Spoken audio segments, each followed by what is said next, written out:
everybody. How are you doing on this fine Tuesday? I am doing quite well. What brings us here today is that we have some Diddy updates. So, right now it is Tuesday, October 1st, 1:49 p.m. Eastern, 2024.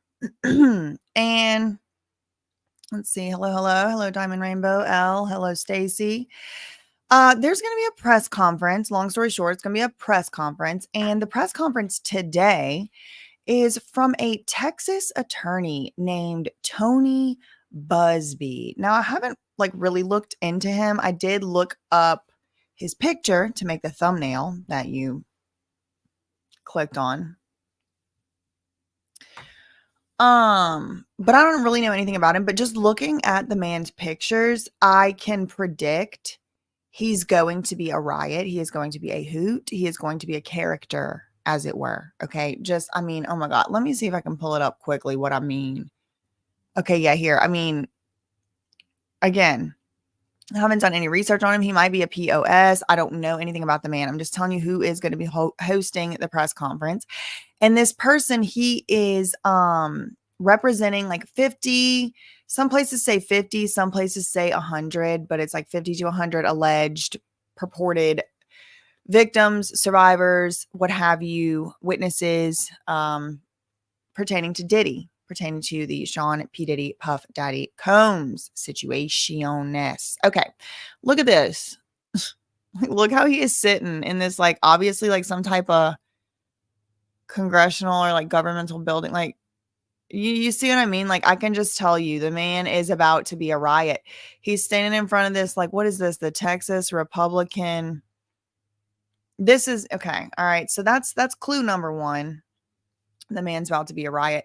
Clue number two is, guess where this is going to be hosted? Guess where the streaming of this is going to be happening? It's going to be happening on Buzbee Law's Instagram account. Okay.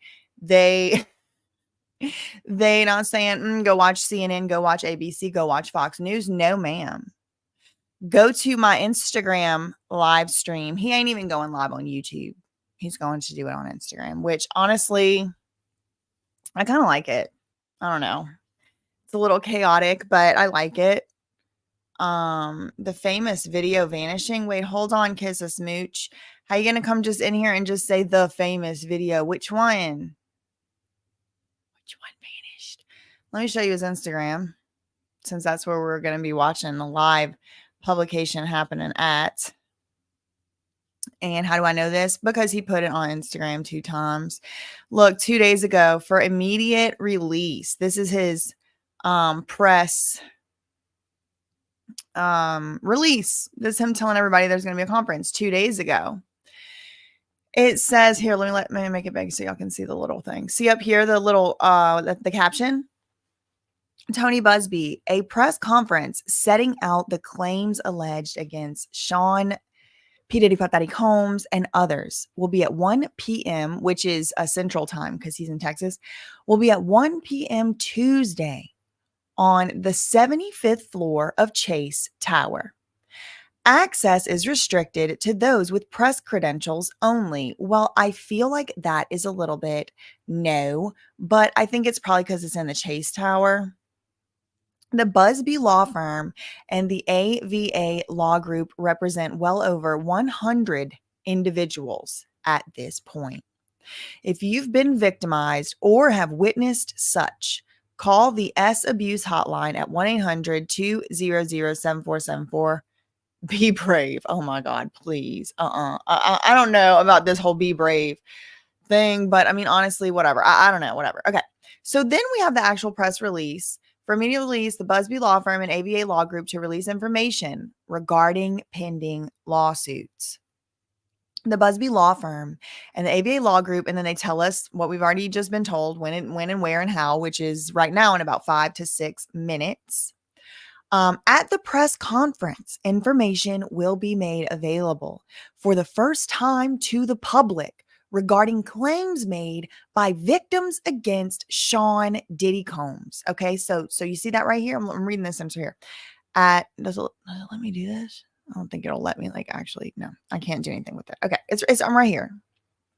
So he's saying, at this press conference that we are about to watch in 6 minutes, he's going to go live on this Instagram account. They are going to quote, information will be made available for the first time to the public regarding claims made by victims against Diddy and other alleged perpetrators, where R, S assault, and S exploitation are alleged. Okay, so he's telling us what to expect. At the conference, lead counsel Tony Buzbee will release pertinent details regarding cases that will be filed. Oh my God. Diddy is getting buried in lawsuits. At the conference, lead counsel Tony Buzbee will release pertinent details regarding cases that will be filed on behalf of what is now well over 100 alleged victims. So they're going to give us more details. Details provided at the conference will include information regarding other potential defendants. Okay, so they're going to name other names. Okay, all right. 2 days ago, Tony Buzbee announced they're going to name more names. This, I don't know. Am I just like Truman Showed out at this point? Like, it feels like all like a weird play, like a big play. Like, I don't know. It's hard to explain it. I might just be Truman Showed out. Okay. So they're gonna name more names. At the conference, he'll release details regarding the victims. Details provided will include information regarding other potential defendants. Diddy is the defendant. Other potential defendants. Information about the claimants themselves. So who is suing? So we're gonna probably get some names, some lead plaintiffs.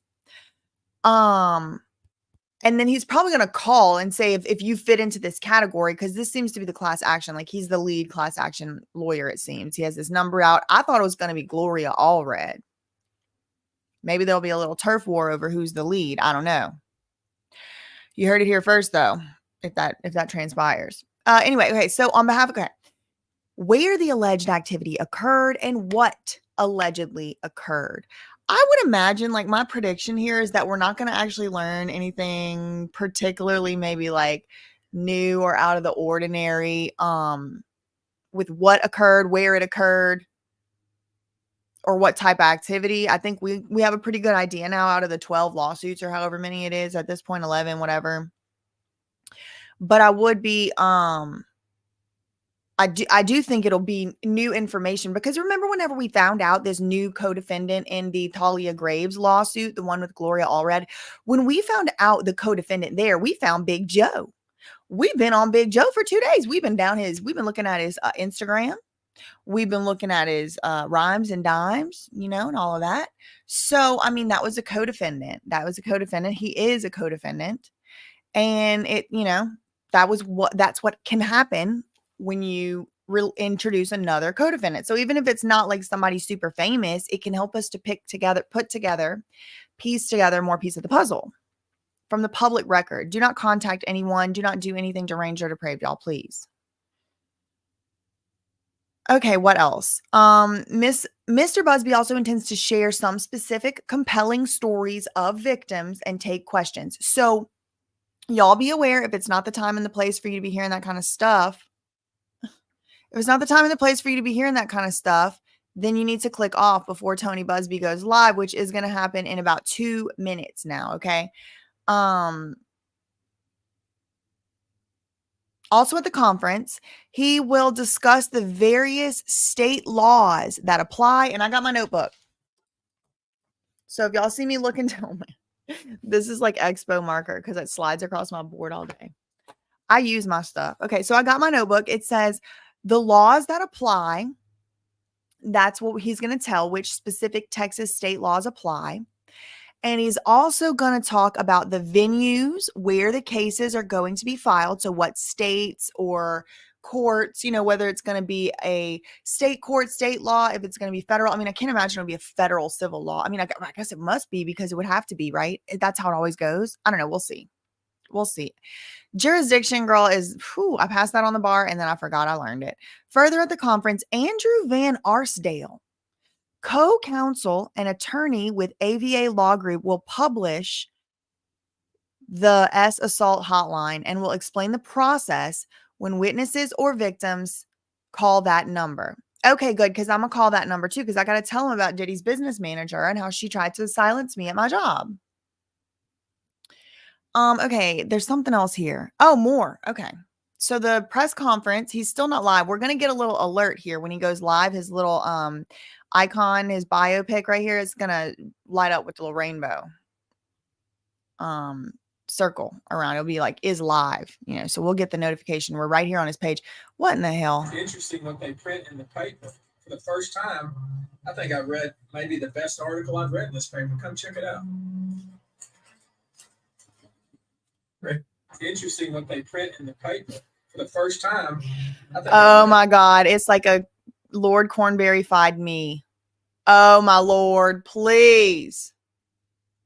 This is funny. Okay, so he's a PR master, which we're going to need on this side because we know whoever is representing P. Diddy also is.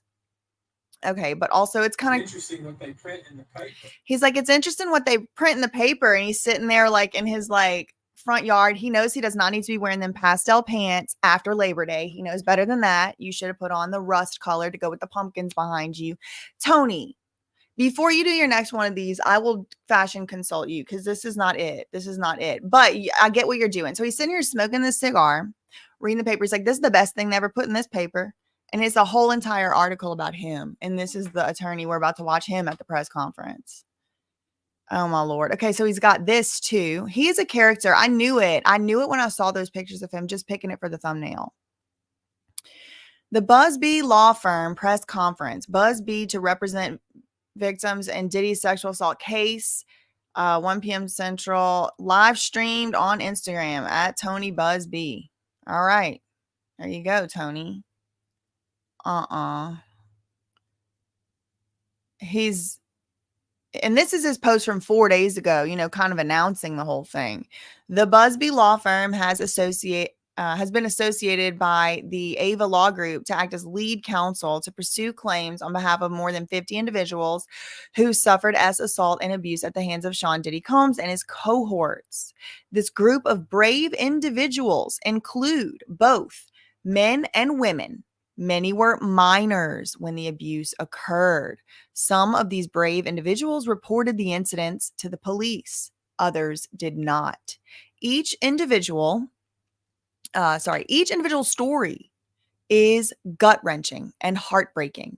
The acts complained of occurred at hotels, private homes, and also at the infamous P. Diddy freak-off parties. Okay, so he's saying this is men and women, and some of them at the time that it all happened were children. The violations against this group of individuals are mind-boggling and can only be described as debauchery and depravity. Girl, did he take a page from my book? Debauchery and depravity, debauched, depraved, exacted by powerful people against minors and the weak. Whoa. I expect the group seeking redress will grow as this case progresses. I expect many other individuals will be implicated, meaning other people are going to be brought in as defendants with Diddy because it wasn't just him. That's what he's kind of hinting at here. We expect to have a press conference early next week where some of these stories can be told as the nation learns more and grapples with the potential scope of this scandal. Our firm has always been at the forefront of the most important cases in the United States. We are proud to represent this group of brave souls and pray for justice on their behalf. If you know of an individual seeking assistance who was abused as described above, please don't hesitate to encourage them to contact our firm. The consultation is confidential. Okay, now I'm starting to feel like, all right, it's 2:03. I know it's like, that's why I don't like it. Saying it's live. Well, I don't see it. Where is it live? Okay, hold on. There we go. People claiming to have been victimized by Sean Combs.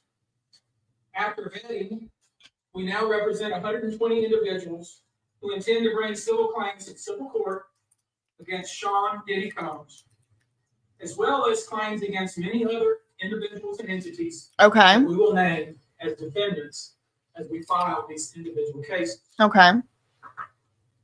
I'm taking notes. And you should know, to the extent the clients feel comfortable, we also intend to make these individuals available to the authorities, specifically to the FBI.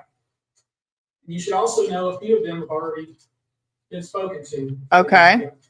Okay. Before we discuss the nature of the claims and claimants themselves, let me comment on the large volume of calls we have received since our first announcement. Even before the indictment of Sean Combs, we had received a small volume of calls and had screened a handful of cases. After the indictment of Sean Combs and the announcement that we were pursuing these claims, the floodgates opened. People who wouldn't otherwise, for a variety of reasons, are now stepping forward to make their voices heard and to pursue justice. But no, most of these people are scared. Yeah. They fear backlash in their communities. They fear backlash in their own families. They're afraid of retaliation from the perpetrators and their associates. They are rightly afraid for their own personal safety. I expect that through this process, many powerful people will be exposed. Wow. Many dirty secrets will be revealed. Wow. We know what we are potentially up against. And as is always the case in situations like this, when a celebrity is involved, people can be downright mean and nasty. You would be shocked at the length fans will go, no matter the evidence, to the contrary, to defend celebrities they love. There's a reason for this word fans. They're fanatics. I've personally already been threatened multiple times on social media. Wow. When I agreed to pursue this, I expected as much. This isn't my first rodeo. But victims who step forward to have their voices heard should not be subjected to that kind of conduct. They should not be targeted. I want to say this, and I want to be clear about it. Although we are vetting each call as stringently as we can, I always start with the mindset that I believe victims. I believe victims. I understand the tremendous courage it takes to step forward. So if you're watching this, please hear me. If you're out there and you have been victimized, you are not alone. There is a great strength in numbers. You can seek redress. You can obtain justice. We can help you, and we will help you. That being said, as stated, we are vetting every call that we receive. We've had to turn away some. For each, we ask for corroboration. For each, we ask for the identity of witnesses. We also have collected pictures, videos, texts. We check venues, we check dates. We want to corroborate that the claims being made have legitimacy and merit. We have on staff now a former detective from the Major Offenders Unit of Houston Police Department who is helping us vet each claim. We're using our common sense. We're being stringent because, as I said, these are not easy cases. They're very tough.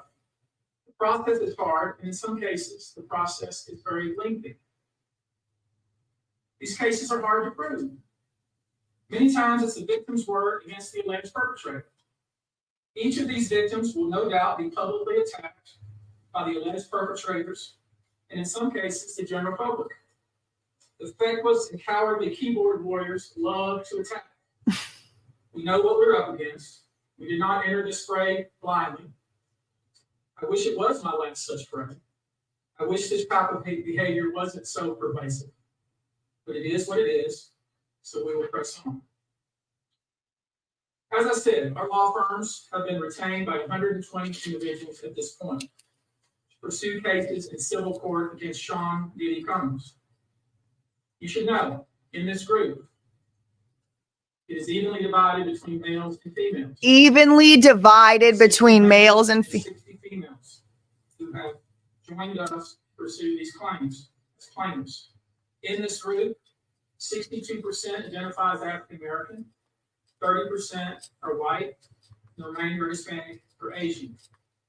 The victims are from more than 25 states. The majority are from California, New York, Georgia, and Florida. I want to focus on the ages of these victims. When you talk about the ages of the victims when the conduct occurred, it's shocking. Okay. The youngest victim at the time of the occurrence was 9 years old. We have an individual who was 14 years old. 9 years old. One who was 15. 14, 15. 25 of the 120 individuals who are plaintiffs in these cases were minors at the time of the acts complained of. Whoa. Whoa. The time frame of the acts complained of is very wide. The conduct at issue spans from the years 1991 all the way to this year, 2024. Oh my God. If you wonder why there are so many alleged victims, that's your answer. We're talking about more than 25 years of this type of conduct. Now, although most of the victims who have stepped forward were victimized after 2015, this has been going on for a very long time. Now, you think about the fact that some of this conduct occurred 25 years ago, and you wonder why would it take somebody so long to step forward. I want to remind you that many states in the United States have recognized that it's very difficult for a victim to step forward and to make these types of allegations when something very terrible is happening to them. I'll use New York, the state of New York, as an example. The state of New York has specific statutes in place that revive claims that are even claims that would typically be not able to be brought, that revive such claims, and they can be brought even 25 to 30 years later. Because there's a recognition there in New York and California and other states that it's very difficult for a victim to come forward. And I would respectfully suggest the only reason many of these people are coming forward because they see other victims coming forward. It gives them some comfort that, hey, I won't be the only one. And I expect more victims will come forward. You know, there's an old saying that says, a lie has great speed, but truth has endurance. The acts complained of in these cases that we're going to file occurred primarily in New York, either Manhattan or the Hamptons, or occurred in California, primarily in Los Angeles, or in Florida, primarily in Miami. Most of these events and incidents occurred at parties, typically after parties, or album release parties, New Year's Eve parties, 4th of July parties, something they call a puppy party, all white party. Although several of these events occurred at auditions. Many times, especially young people wanting to break into the industry, were coerced into this type of conduct in the promise of being made a star, or in the promise of having Sean Combs listening to their tape, or even let them read for Sean Combs. You should know that some of this behavior occurred at well-known venues in New York City. Okay. Some of this behavior occurred at private residences of people that we all know. Some of this behavior occurred at hotels that we're all familiar with. You should know that more than 55% of the victims filed reported this conduct. Wow. The authorities, that is the police. Wow. Or to hospitals. We're in the process of collecting with our team assistants, medical records, reports that were made to the authorities. And I've said that some of the individuals in this group did in fact talk to the FBI.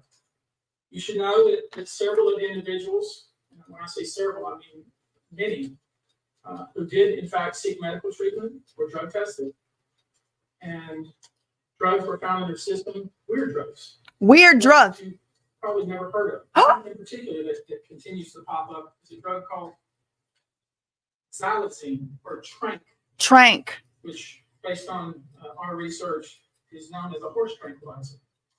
Horse tranquilizer, xylazine, weird drugs in the drug test. This is not a class action. It's not a class action. One or two people file a case on behalf of a group of people. That's not this. These cases will be individual cases. Each case will live and die on its own merit. These cases will be filed individually, one plaintiff against whoever the defendants were involved in the case. Each case may be filed in one venue like California, another case may be filed in New York. Wow, One they're going to case be may busy. sue just Sean Combs, but multiple other people. One case may sue a range of people. I would expect most of those to be filed, as I said, in New York. Wow. Wow. Now, I know this. Many of you came here thinking or hoping, perhaps believing, that I may start naming names. That day will come, but it won't be today. Well, you kind of did say that in your The day will come. own caption. Names other than Sean Combs. There's a lot of names. It's a long list already. And of course, I already know who some of these individuals are. But because of the nature of this case, we're going to make damn sure that we're right before we do that. But the names that we're going to name, assuming that our investigators confirm and corroborate what we've been told, are names that will shock you. These are individual cases. There are indeed other perpetrators involved. They will be revealed when that particular individual case is ready to be filed. They already know who they are. And I'm talking here about not just the cowardly, but complicit bystanders. That is, those people that we know watched this behavior occur and did nothing. I'm talking about the people that participated, encouraged it, egged it on. They know who they are. I call them the facilitators of foul play, willing participants in vile conduct. As we identify them, each will be part of this case as defendants. These defendants will not only include individuals, but will also include corporate entities who ultimately profited off of this culture and behavior. Yep. I'm looking at banks, pharmaceutical companies, hotels. We know that many of these individuals were paid cash. We know that many of these individuals involved, whether they were the ones being assaulted and abused, or they're witnessing other people being assaulted and abused and then paid and threatened and told to leave. Typically paid 10 grand in cash and told to leave. 10 grand in cash and told to leave, just like the Beast games, girl. So in addition to Sean Combs, you should know the defendants in these cases we're going to file will include anyone, of course, who engaged in the assault or exploitation, anyone who participated in such in any way, anyone who encouraged or facilitated this conduct, anyone who was in the room and watched it happen, but made no effort to stop it. Wow. Any venue or venue owner who was aware of what was going on, but failed to stop it. Any individual or entity who knew about the conduct and benefited from it, but did nothing to report it. Lou. And any individual or entity who covered it up. Lou. Allegedly, in my opinion. These people who know who they are should just come forward now. I would imagine, as we speak here, there are a myriad of people who are very nervous. You can't hide skeletons in the closet forever. Nope. I would expect there are many people out there right now who are desperately searching their memories as they delete their texts and data. Now, although these are, in fact, individual cases, there is a common theme. MO, if you would. What's the MO? Typically, the victim is lured into a situation where he or she is given a drink. Typically, that drink, reported by these victims, is apparently laced with something. Once that drink takes effect, the perpetrators perform all kinds of sexual acts on the victims, many times passing him or her around as other people watch and enjoy the show, and then leave the victim ashamed, confused, injured, and wondering what happened. When the victim reaches out, he or she is told not to say anything. Sometimes there are threats of all physical violence or financial repercussions. Wow. Or bodily harm. The claims we intend to bring will include the following. Okay. Sexual assault or rape. Wow. Sexual abuse. Facilitated sex with a controlled substance. False imprisonment. Whoa. Compelling prostitution. Sexual misconduct. Dissemination of video recordings. False imprisonment. Sexual abuse of minors. Minor. Oh my God. PEDO, y'all. SA of minors. He just. these cases that they are fully vetted. I expect we'll start filing these cases against Sean Combs and other perpetrators within the next 30 days. Now, it's rare, sexual abuse, sexual exploitation, this type of activity is pervasive in our society. It's rare we get a chance where we can really focus on this country, really focus on this, how pervasive this is and what we can collectively. Amen. So, Amen. I thought I'd take this opportunity before I go into some individual cases, talk about some of the individual claims being made and some of the, so you'll get a sense of what this 120 people group looks like individually. I want to bring forward Carrie Paul. She's a national victim advocate who helps victims who have been victimized by this type of conduct. She has some important words. I hope people can pay close attention. I think it's important to hear from her. So they're going to have a national victim advocate come and make a statement. Hello, I'm Carrie Paul, the National Victim Advocate. It's not easy for any survivor. Our culture doesn't believe survivors. It blames and questions. Instead of showing support, many choose to enable abuse. The media runs stories asking why it took so long for survivors to come forward instead of asking what barriers exist. We also don't equip law enforcement with the ability to handle sexual assault crimes. Lack of funding translates to lack of training. We have officers in the field that don't know what to say to a break. No, ma'am. I agree with her, but they did go to, didn't y'all just tell us there's 55% of these people went to the police and they show up and they give them $10,000. That has nothing to do with training. That's corrupt. There's no training that's going to help that. That's corrupt. How to do that? Advocates and staff are stretched thin with growing caseloads in the criminal justice system. Most people don't know how the criminal justice works in general. I'm not sure we needed this side lecture from this lady. Sorry. Just put the donation link up, girl. Our culture works against victims and survivors every day, and abusers know this. Okay. Abusers work themselves into position. All right. So this is a good time, I think, to, if y'all, I'm not trying to be offensive to her or anything. I'm just I'm here for a press conference and she's not telling me nothing new. It just makes me upset to even just hear that stuff. Okay. So here is a little recap before he comes back on. What he's going to come back on. Let me make me big here. What he's going to come back on and do and talk about is some individual specific stories. Okay. What I have written down here, he's going to be filing a bunch of individual cases. So this is not a class action lawsuit.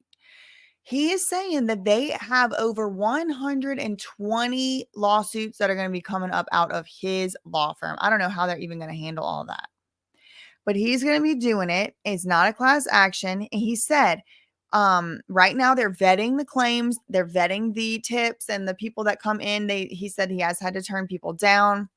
He's saying, he believes victims. There's strength in numbers. There's over 120 individuals who have approached the law firm who he is representing. So 120 engagement letters. Okay. Well, I don't know. Maybe some are kids still, but whatever the case may be. He said, interestingly, of the demographics of these alleged victims, it is exactly 50-50. 50% men, 50% women. And he also said a racial breakdown demographic, and it is 62% of the people who, oh, he's back on. Okay. Works. The kind of volume calls we've received. He's received a bunch of calls, he said. Thank you, Tony. Like Tony said, my name is Andy Benarsdale. I'm the managing partner of Diddy, Public offices in California, Montana, North Carolina. To build off of what you just so well said, it's very hard to come forward. And given what we've experienced the past 10 days, is really unprecedented in my career, at least. We represent thousands of survivors of abuse, and never a 10-day period have we seen over 3,000 people come forward, Whoa. where we confirmed and decided to investigate and represent 120 people, while we're continuing to work through another 100 plus cases, prove them up, validate what has happened here, and to hold those. Get the man a cough drop. Like Tony said, you set this up. 1-800-200-7474. I have a team of people standing by, literally.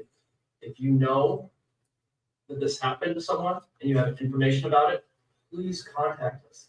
If this happened to you, come forward. There's attorney-client privilege here. What you tell us is in confidence. Yes, we'll have to go out and build your case, but we will protect you. And the other thing that I want to say is the pattern and practice of this, again, is unprecedented. Over 30 plus years of the same sort of events happening, people thrust into the circle reportedly, and horrible things happening to them as a result. And from talking to these people that have come forward these past 10 days, I can tell you unequivocally that because the federal government did what it needed to do and indicted this man, that they put him in jail and the judge kept him in jail. They tell me directly, this validates my feelings. For so long, I thought it was my fault. What is it about me that put myself in that scenario? What was I wearing at the time? What did I do to be subjected to such horrific treatment at these people that I was trying to trust? We know now it was not your fault.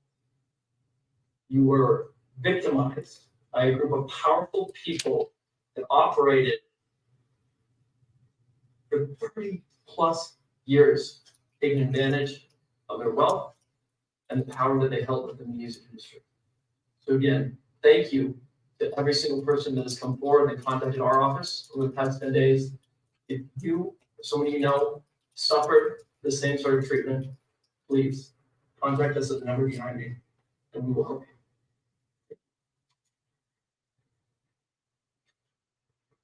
I think it speaks to how important this issue is in the United States and frankly internationally, that we have reputable people here that want to provide the kind of information that I think victims need to hear, witnesses need to hear, the public needs to hear. Let me introduce to you now Olivia Rivers from the Texas Association Against Sexual Assault, and let her visit with you a few moments about these types of cases. And let her visit with you a few moments. We are all the way down south. My name is Olivia Rivers. I am just served my 6th year as the board chair for the Texas Association Against Sexual Assault.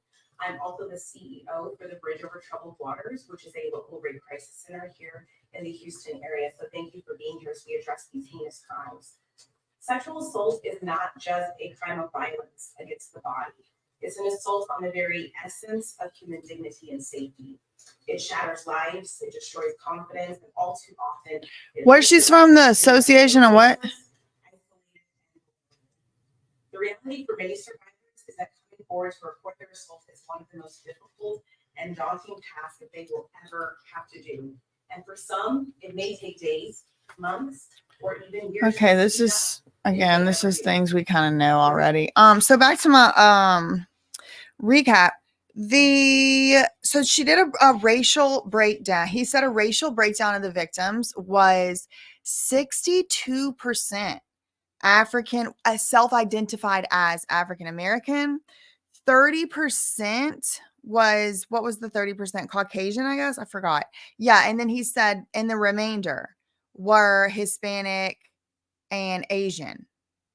25 states is the alleged victims come from 25 states, but he said the majority come from New York, California, or like happened in and the people come from, right? So the location and the where the people are from.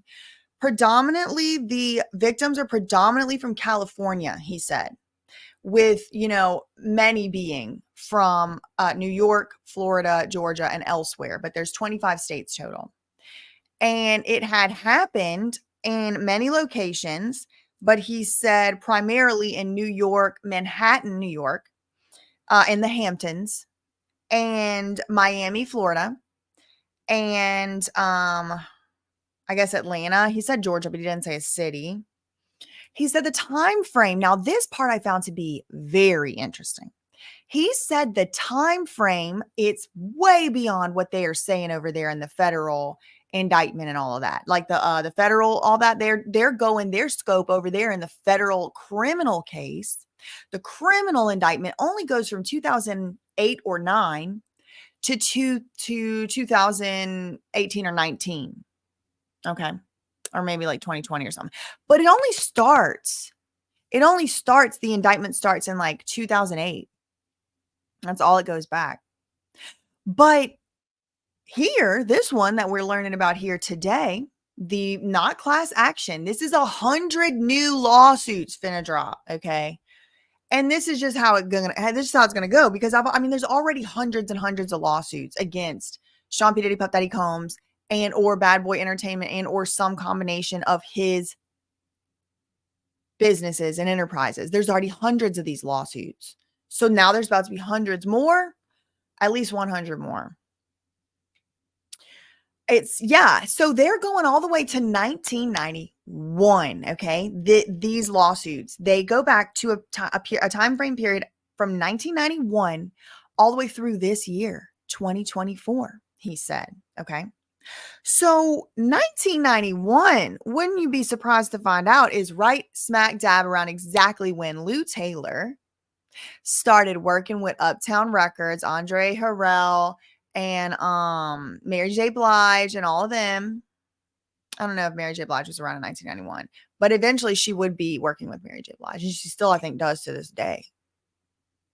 But 1991 is interesting. I mean, a lot of stuff was going on in 1991. There was a lot going on.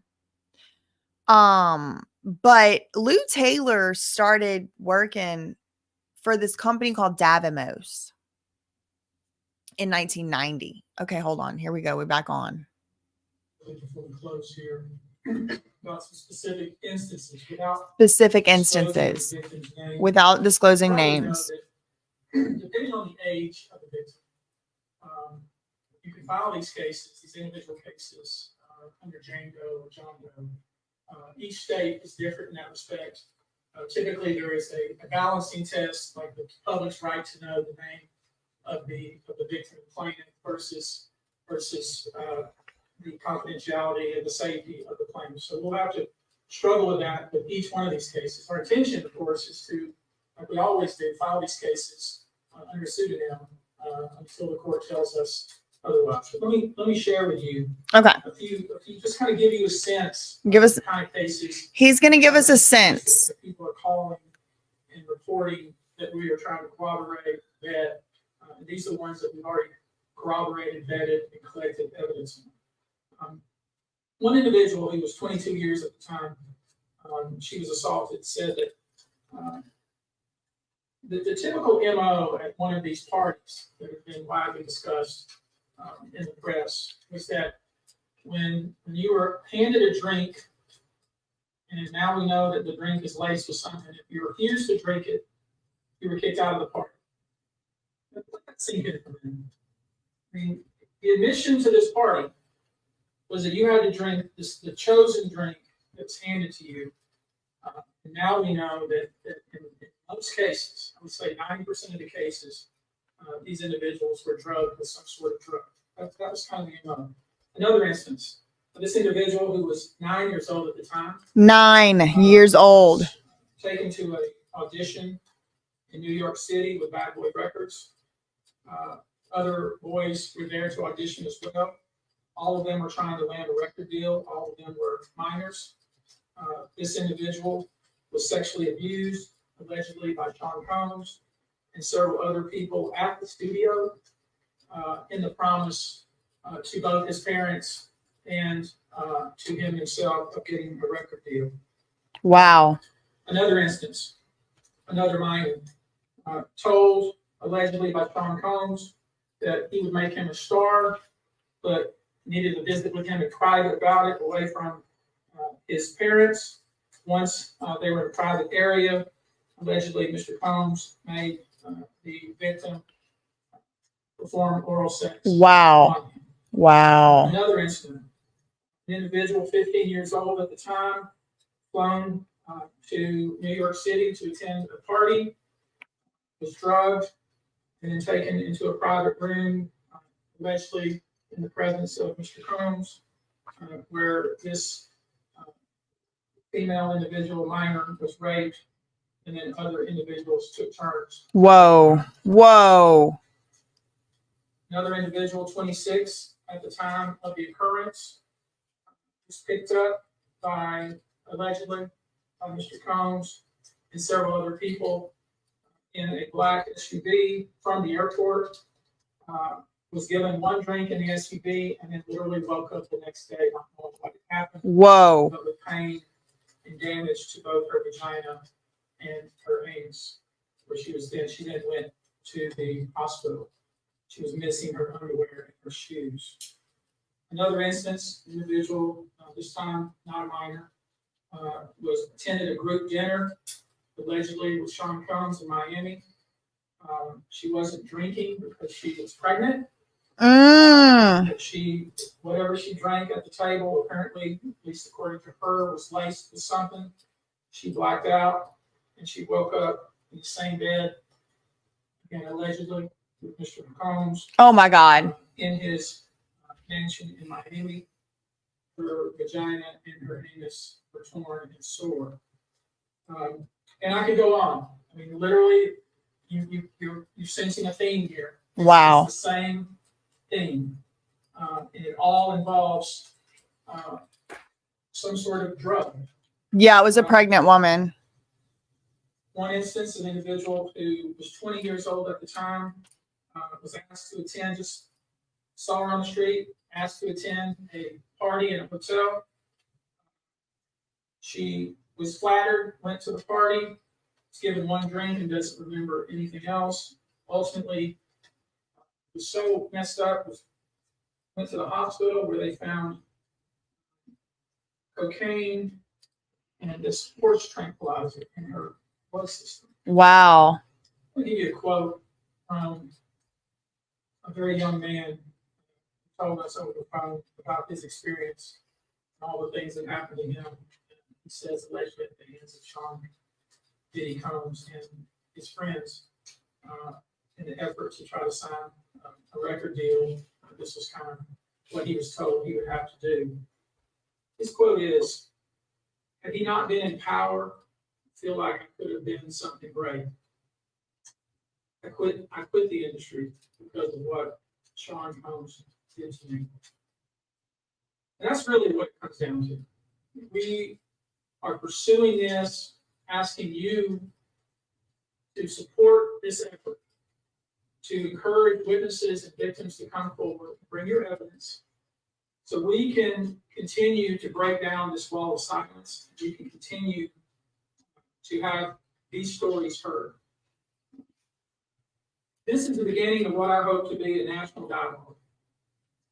This type of sexual assault, sexual abuse, and sexual exploitation should never happen in the United States or anywhere else.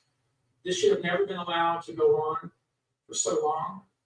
This conduct has created a mass of individuals who are injured, scared, and scarred. If you're one of those individuals, we ask you to reach out. If not to us, to someone you trust. If you're someone who witnessed any of these events, we ask you to reach out. Your name can remain confidential. With that, I'll take a few questions, not many, maybe two. But if you have a question, Oh, maybe two. try to answer. The planted two. How many minors are making accusations in total, and that's aware of the allegations of minors being kids? I don't know what the feds are aware of.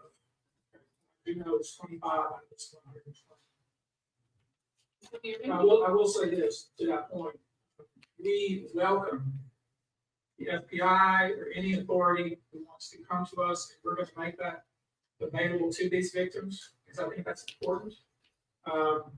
My suspicion is, based on talking with these folks, is that the FBI is not aware of these people. The FBI has talked to some of these folks, and I'm going to try to encourage the victims to, in fact, talk to the FBI, because I think they have some very important things to say. If we're all of the children auditioning because they were musicians, or were any of them kids and employees? All seeking either TV or some sort of music career with promises of, we're gonna make you a star. Instead, basically give things to them such that they don't want to have anything to do with the entertainment industry ever again. All right, guys. Thank you very much for your attention. We're gonna go now. Do you anticipate any Houston cases? Any file here? There's a few plaintiffs here, and I anticipate filing probably New York City.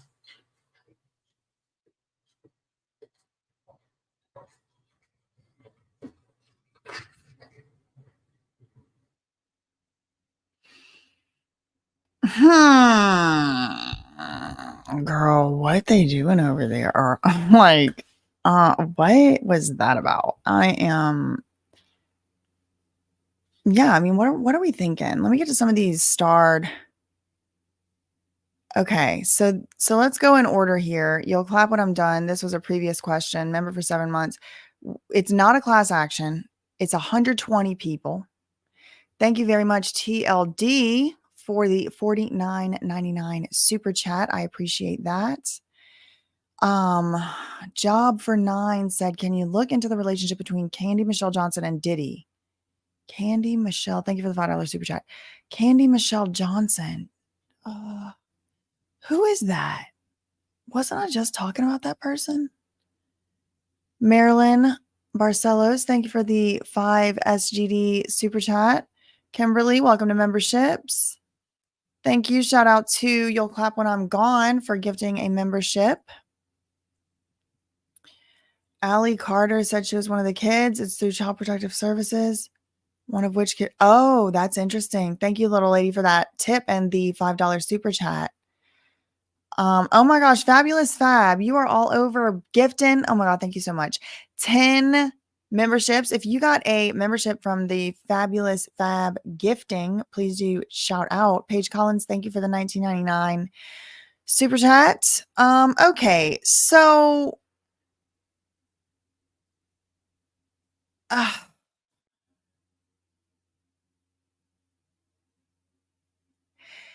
it just definitely feels like such a bigger, hold on, I gotta sneeze.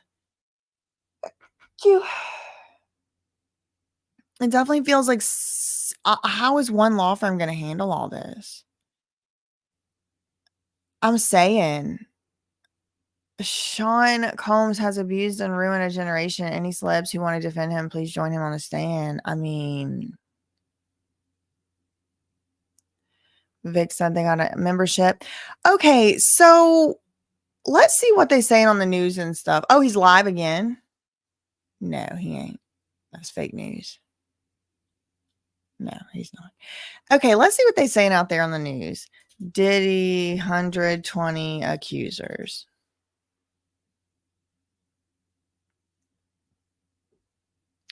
Yes, shenanigans. Thank you for the $2 super chat. We did speak about the kids yesterday. That is true.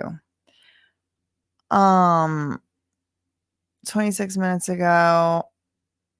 Let's see. NBC.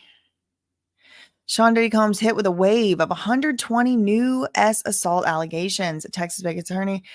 Yeah, so yeah, I mean, they're just saying this. It's one thing I found interesting is the implications for Luis Mary Sawyer Taylor, because these are the people he said he's suing. Let me tell y'all. He said anybody who had any participation at all, including bystanders who were in the room and made no effort to do anything to help anybody,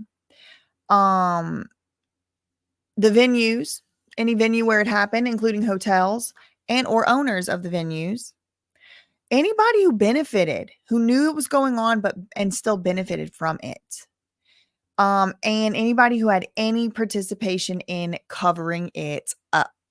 So what I'm told in the Lil Rod lawsuit, which hasn't been proven in court, and Diddy has denied these allegations and all that, is that Robin Greenhill from TriStar Sports and Entertainment was the one passing out cash payments to the S workers. Also, he brought up the fact that there's a common MO. Let me pull that part up. He said there's a common theme, a modus operandi, as it were, common theme. And the common theme was as follows. I wrote it down. Hold on.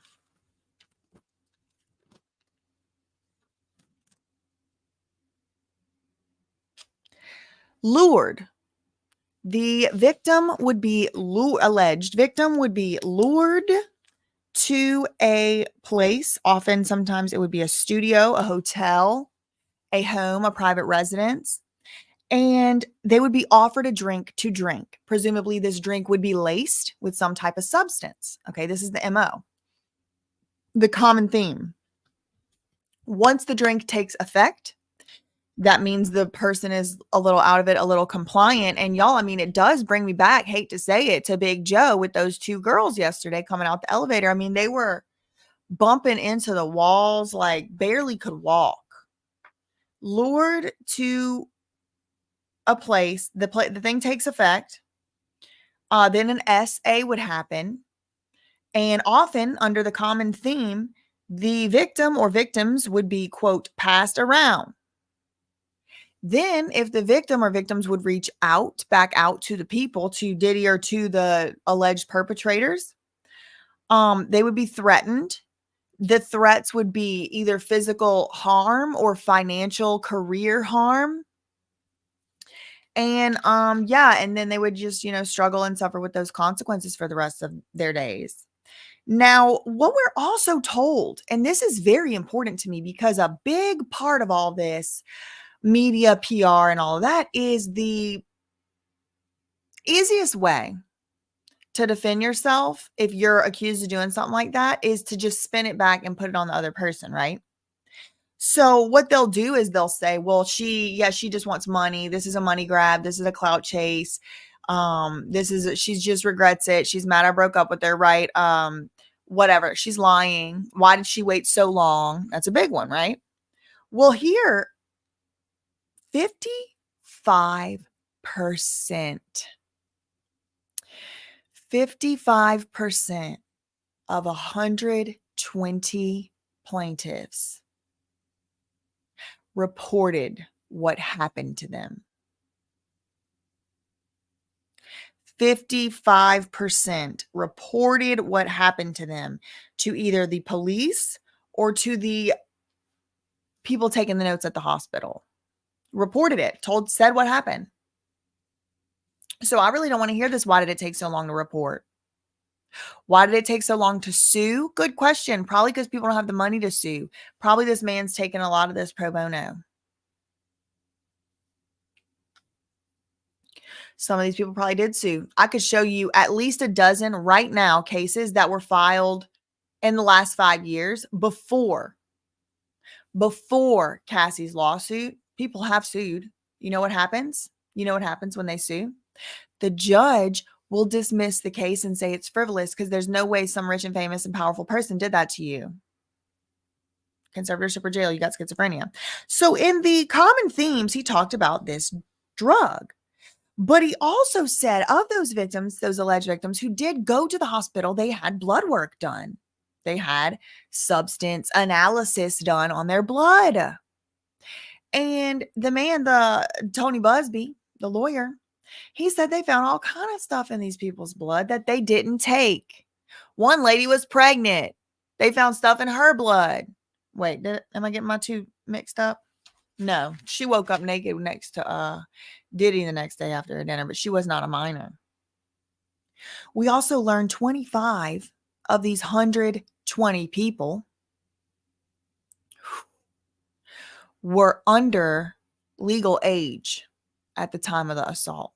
One was as young as 9 years old. He named a 14-year-old, a 15-year-old.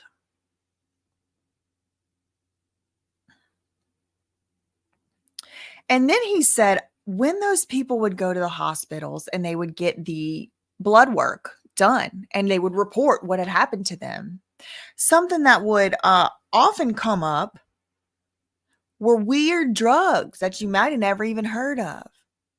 One such weird drug he named is xylozine, but he said the street name for it is Tranq, Tranq, I think. He said it's a horse tranquilizer. Many people were talking about another horse tranquilizer that starts with a K. I don't think that's the same thing. Let's go to the Wikipedia page of xylozine. This is what they're saying. Xylozine. Xylazine, not xylozine. Okay. It's an adrenergic receptor agonist. Oh, girl. Whew. Anybody a chemist in here? Is my friend Daphne in the chat? Okay, hold on. Let me work through this. I will be able to. I just got to look at it for a second. Okay. Xylazine is a structural analog of clonidine. Okay. Structural analog of clonidine. And an A2 adrenergic. This got to be somehow related to adrenal gland or adrenaline.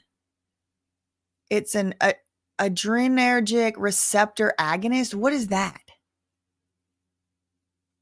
Sold under many names. Okay, so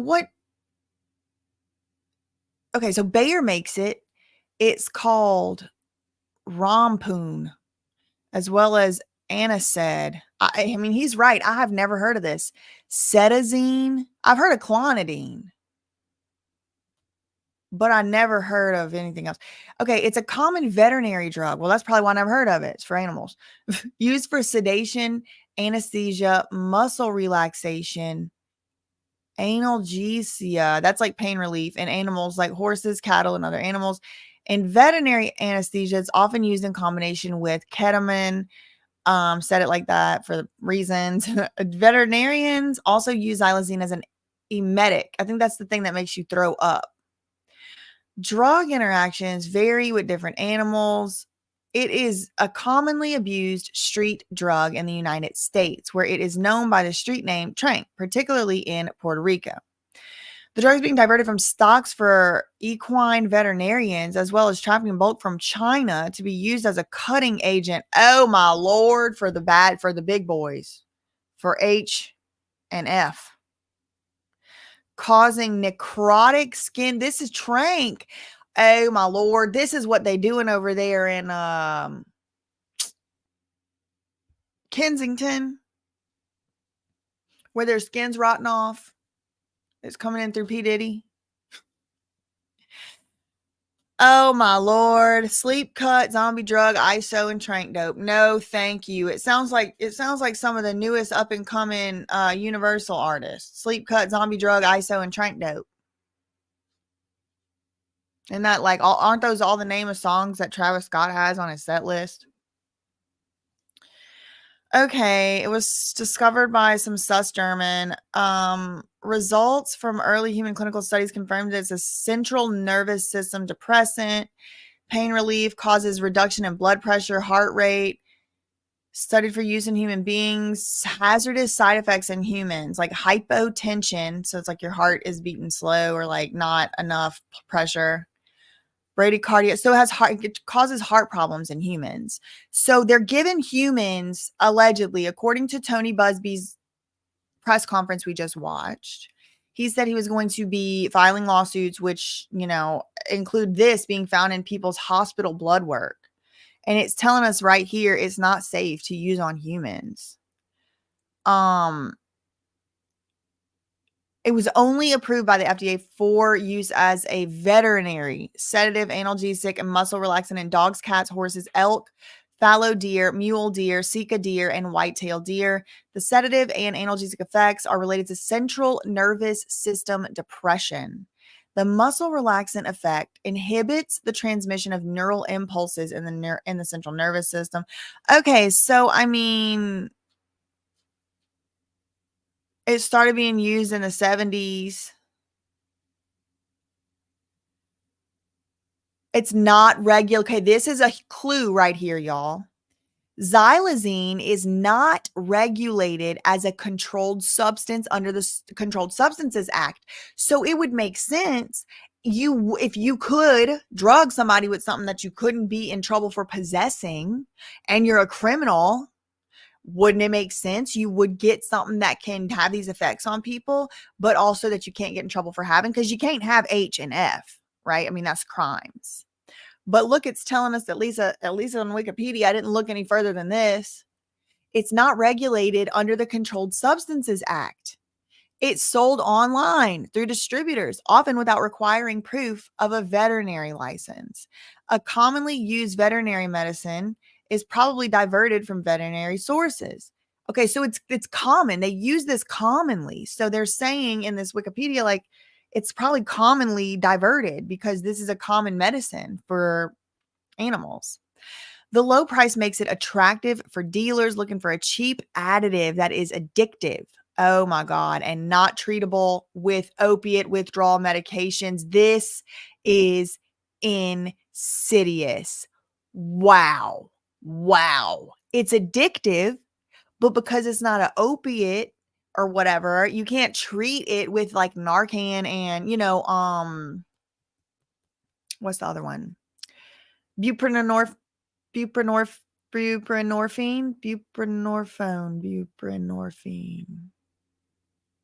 methadone, any of those opiate-based withdrawal medications. Look, it says it. The low price makes it attractive for dealers looking for a cheap additive that's addictive and not treatable with opiate withdrawal medication. The withdrawal can last 2 weeks and has a quicker onset than F.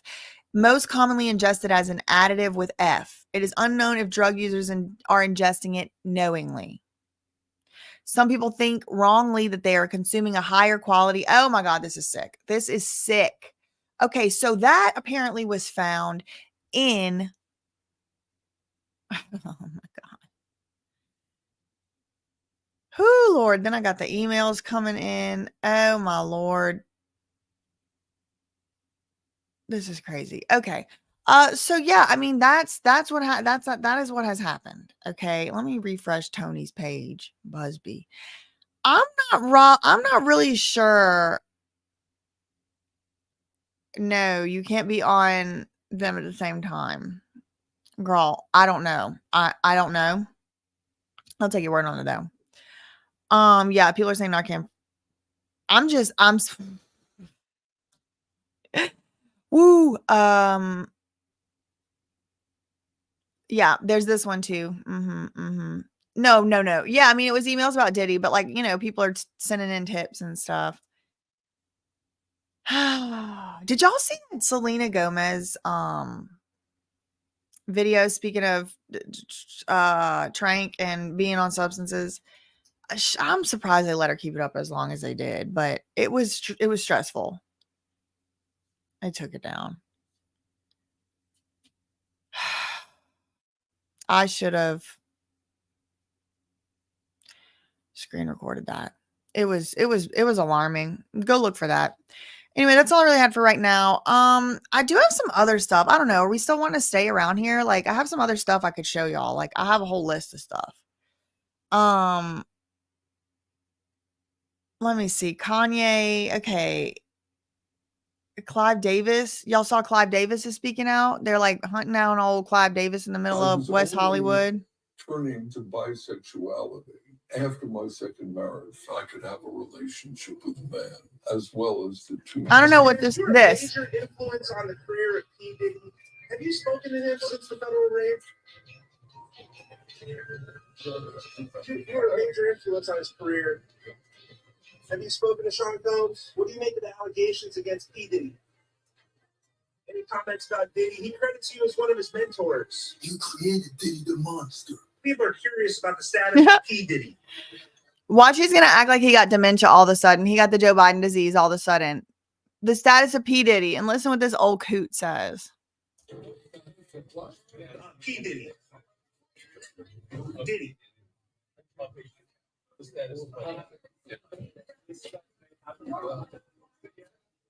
What do you make of that situation? Diddy smart. He filmed every fuck session, so he was fucking Clive and with Sean Carter. So who,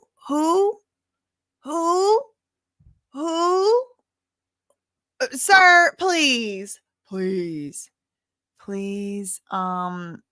Let's see. Okay. Let's see what else I got on my little list here. Oh, did y'all see J-Lo doing this about French Montana?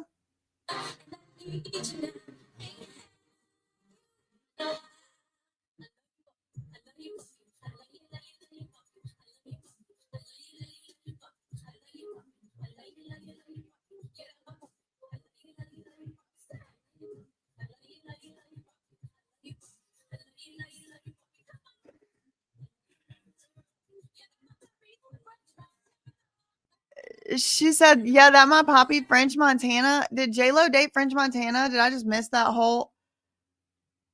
What the hell? Y'all. I don't even, this is kind of cute, to be honest. To me, it's not even this. Like, I don't care. That's kind of cute. Like, if your freaking head itches, you don't want to mess your hair up. But like, everything else about it. What on earth? It's J-Lo. I don't know anything about African Bambaataa. Yeah, I don't know. Just one more time, y'all. What is this? What is this?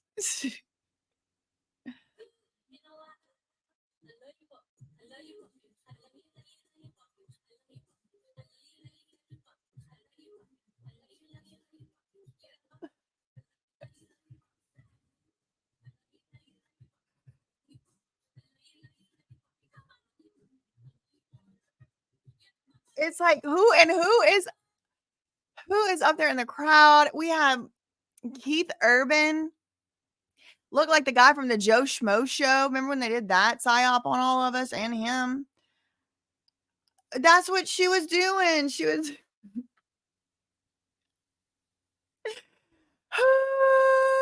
Oh, he was on the song with her. Okay. Fine. Okay, fine. Oh, wait, hold on. I don't know. This account, thank you for the $2 super chat. This account said, was the baby oil laced or was that rumor? So far from what I can tell, I haven't seen any official sources, like, under penalty of perjury or anything making that allegation, at least that's available to the public. What I will say from my own personal belief, after I saw the little theory about the baby oil and how, certain substances will float on top of the baby oil, certain will sink heavier than water, thick and all of that, I will not be surprised to find it out. And it does make more sense to me than just baby oil would be in there. But at the same time, there might have been like a bunch of other stuff in there, 1,000 other stuff we don't know about. Fabulous gave another 10 memberships. It is raining memberships in here. It is memberships hurricane season in here. I hope y'all are staying safe down there. I think there's been 2 or 3 hurricanes in the last couple of weeks. Texas, Florida, Louisiana, my original home. Okay, let's see what else I got on my little list here. I got some stuff. I've been collecting for my next rundown, or what did I call it? Roundup. For my next roundup. Okay. Oh, here's Aubrey O'Day talking about the Diddy NDA. I just want to throw you. Oops, hold on. Sure. So this is long after we have 2 double platinum albums, $14, $15 an album from 2 million albums is, what is the math on that? 48 million? And this benevolent man. I'm sorry, this doesn't look real. Like, she looks like a Pixar character or something. Like, just the whole entire, it's like the wig and the fillers and the earrings and like it's like everything you could do turned up to 10. Who's this? The lashes, I guess her eyes are really that color. I mean, if so, that's striking, but even a little alarming. I mean, it's like she's really piercing right into my soul when she looks at me, and it's like this face. Now had a change of heart and has decided to pay us as talent. We only get the amounts due since Sony bought our catalog. Okay. So streaming. Okay. For the past couple years, it's about $800, $900. I have to sign an NDA that I will never disparage Puff, Bad Boy, Janice Combs, or Justin Combs' music, or Ian.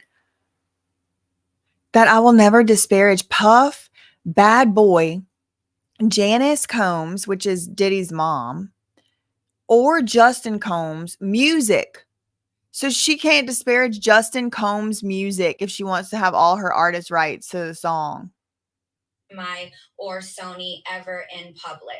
I would like to do a documentary for Hulu or Netflix or Amazon, a streaming site. I offered some of the girls, hey, if you need $800-900, I'll give it to you. Don't sign this. I just want to throw you the facts, okay? You can't. She's like, okay, yeah, you heard that he offered this great deal, this great, awesome. Okay, here's the deal. You can't have an opinion no more about any of these people, including the mom. I mean, she might be a real one, but girl, it's scary. Something's poor thing. Okay. So this probably y'all saw. This one's going viral too. If you're a homeowner in Princeton, Lawrenceville, Robbinsville, Hopewell, Pennington, don't sell. I'm doing great. How you doing? I'm doing fantastic, thank you. Do you like being scared? I'm not gonna say don't do that. I'm not gonna do it. I have to thank you because the last time you were here, you turned me on to Twitter. I knew nothing about. I sped it up like this because she is. Look at me. Y'all want to go watch me? I sped it up like this because she's notorious. This Ellen is notorious for copyright striking. So I'm trying to do this transforming. Twitter. And now it is so much fun. I'm playing so many games, and I get to give things away and help people out. You get to connect to the people. You get to make sure that they know that you care about them, and it's also you get to hear how they feeling about certain situations, and you get the news quicker than the news gives it to you. Yeah, no, it's great. So tell me about your birthday party. Am I invited? Yes, you're definitely invited. I invite you to all my parties. You just haven't seen me show up. No, well, there. He said, I invite you to all my parties. You just haven't seemed to show up. On the East Coast? Yes. Well, that's why. Why don't you have one here on the West Coast? Because I work all the time. Okay, well, maybe I have one at your house. Where's that? Now, what time would your party start, let's say? Like 9:30. Really? That early? Yeah. I could make that. Yeah. But I could think of you of starting the party like midnight. She got them eyes too. Ellen got them same eyes that make you look like they're staring right into your whole entire everything. It'll go from like 9:30 to like maybe 3 o'clock. So Ellen said, I didn't think your parties would be starting till like midnight. He said, that'd be a different type of party. And everyone's like, hey, like freaking arfing like seals. Probably a fake laugh track. And then, we have the top 2 floors of the hotel. Mm-hmm. And then it will carry on there. Yeah. Mm-hmm. Then no, I know about them. I listen to the music. I heard that song after party. But that was the holiday. All right, so, and how old are your kids now? How many kids do you have? I have 6. 6. And how old are they now? Well, you seem youthful. That's why they're youthful. Yeah. And I'm fertile. What? So what? He don't know how old his kids are? What's so funny about that? I don't get it. So, and how old are your kids now? How many kids do you have? I have 6. 6. And how old are they now?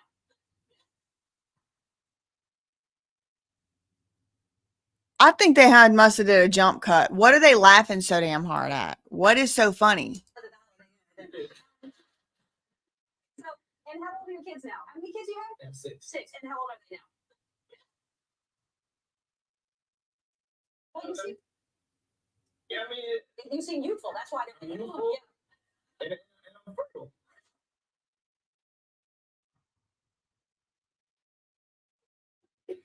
He is detestable. Grotesque. So, and your twins are here, right? Yeah, twins are here. They're in the back. They're 3 years old. Is that right? No, they're going to be 3. They're going to be 3. Yes. Little girls. Yes, little girls. Mhm. They're gonna be 3 in December. Are they spoiled rotten? Yep. Are you strict? Do you let, because obviously you can give them anything they want. Do you make them realize that everything is not readily available? No, I really haven't got to that part. Kids stuff. Like, do you, Oh yeah.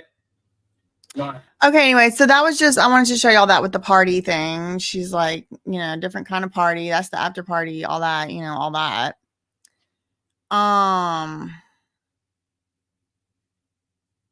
Oh yeah, did y'all see this one? This one went viral too. I saw this one. Happens to the white man when he comes to a P. Diddy party. This is what happens to the white man. It's so unfortunate. You gotta pull back though. Let you see. That's great. I mean, it just makes me wonder, did they give him xylazine? I'm just wondering. Move out the way. You're still alive. Look at that. Move out the way, you still alive? Matt, move out the way, you still alive. Mobile disco. He is a actual DJ. Not supposed to pass out. When they come to one of my parties, this is what happens to them. Why would you want to go to one of those? I put him to sleep. You put the drink on the table. All those in London. It's giving no thank you. It's giving no thank you. Yeah, his girls were sheltered. That, I mean, I do think they were. I know, I saw that that's what's going around. It's red flags all around as far as the eye can see. As far as the eye can see. Let's see. Kendra Wilkinson talking about the Hugh Hefner parties. Let's see. In 1970.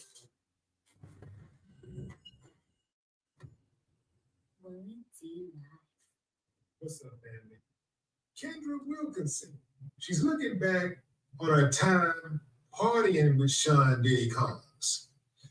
Kendra was a guest on the Kyle and Jackie O show Thursday, where she was asked about her time at the Playboy Mansion, as well as her experience attending some of Diddy's parties, as details about his sex and drug-fueled parties emerged following his arrest. She said, I remember just going like 1 or 2, but again, like, I had a great time in my youth. She was referring to parties held by Diddy. I never saw anything really bad. So Kendra Wilkinson came and said she never saw anything bad happening at the Diddy parties because, you know, she lived at the Playboy Mansion. And that mansion is in the same exact neighborhood as P. Diddy's LA house. So, you know, the lore is that they would all just be partying like with everybody all up and down the street or whatever. And she's saying that she don't remember seeing anything bad happen at P. Diddy's house. Maybe it's because she don't remember nothing. Happening around me. Sex is sex, in my opinion. So I'm not saying that something bad didn't happen. I'm saying that, you know, nothing bad ever happened to me. Kendra, who once dated Playboy mogul Hugh Hefner, who was 60 years her senior, said. Ooh, then she went on to talk about how they had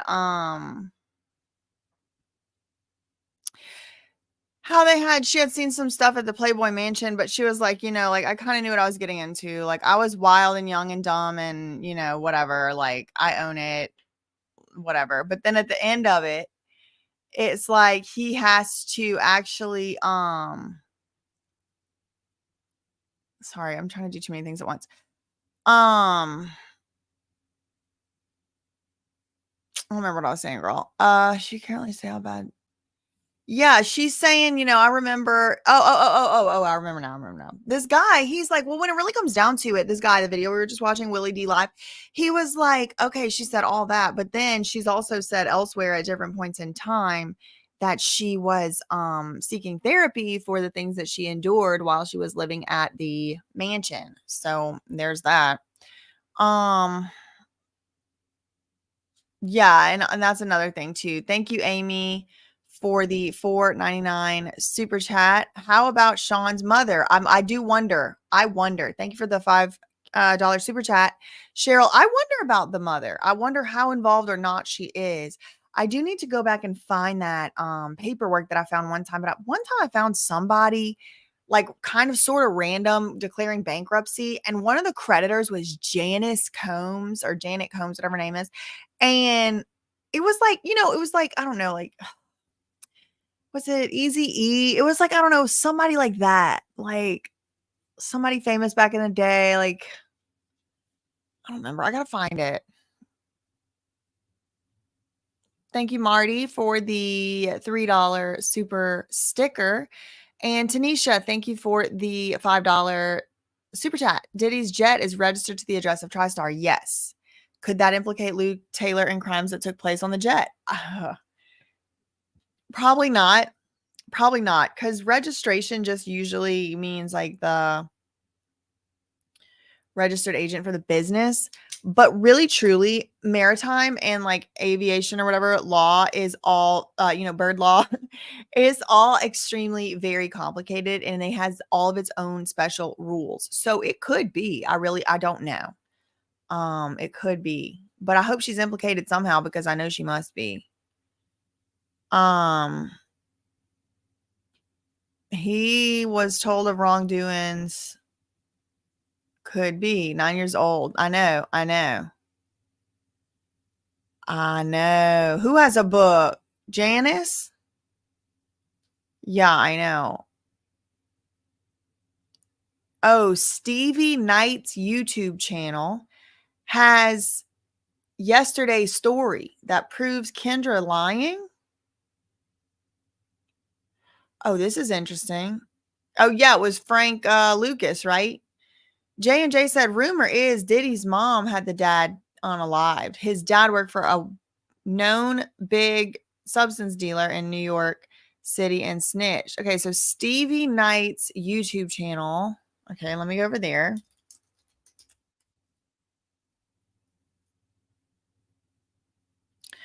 Okay. Oh, wow. He's a huge YouTuber. Okay. Oh, I'm already subscribed. Oh, no, I'm not. Okay. I just subscribed. Okay. Yesterday. This is the one day ago. Is Kendra in this one or this one? Or story? Short?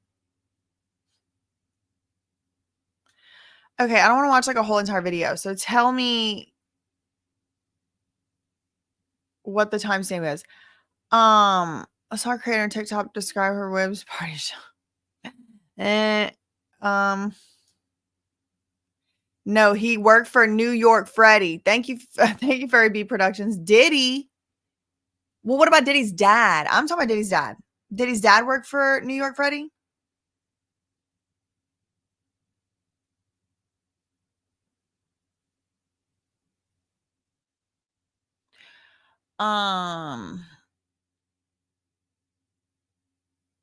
NY Freddy. I know. Y'all are saying no. Okay, y'all now. No, Frank. Oh, girl, I don't know. Oh, Diddy's dad. Okay, got it. Well, that's that on that. That's all I really had for today. Look, everybody's disagreeing in here. Veronica said Diddy's dad worked for Frank Lucas, then became a snitch. Frank Lucas is who his dad worked for. Everybody's saying that. No, some people are saying it was New York Freddy. So I don't know. We're going to have a debate. Whoever wants to come debate, I'll moderate. But yeah, I'm hungry. I'm going to eat my lunch. I might be back on live later. I don't know. I got to see how much more stuff I need to talk about. But that's all I have for right now. In the meantime, facts ain't defamation. Love you. Goodbye.